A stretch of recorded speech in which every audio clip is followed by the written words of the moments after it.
ராணிப்பேட்டை அருகே அரசு ஆரம்ப சுகாதார நிலையத்தில் திடீர் ஆய்வு மேற்கொண்ட அமைச்சர் மா சுப்பிரமணியம் பணியில் இல்லாத மருத்துவர்கள் மற்றும் செவிலியர்களிடம் விளக்கம் கேட்டு நடவடிக்கை எடுக்க அதிகாரிகளுக்கு உத்தரவிட்டார்.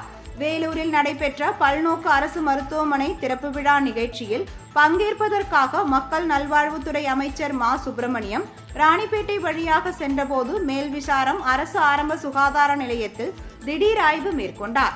அப்பொழுது கர்ப்பிணி பெண் உள்ளிட்ட சிலர் மருத்துவ சிகிச்சைக்காக காத்திருந்தனர்.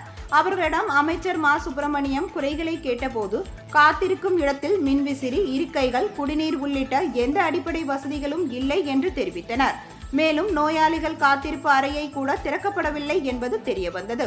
இதனைத் தொடர்ந்து ஊழியர்கள் வருகை பதிவேட்டை ஆய்வு செய்தபோது 5 மருத்துவர்கள், 4 செவிலியர்கள் மற்றும் 6 ஊழியர்கள் பணிக்கு வரவில்லை என்பது தெரியவந்தது.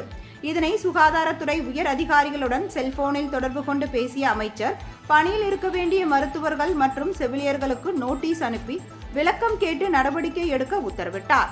இந்நிலையில் பணியில் இருக்க வேண்டிய ஒரு மருத்துவர், ஒரு செவிலியர் மற்றும் பணியாளர் என 3 பேரை பணியிடை நீக்கம் செய்து மாவட்ட சுகாதாரத்துறை இணை இயக்குனர் செந்தில் நடவடிக்கை எடுத்துள்ளார்.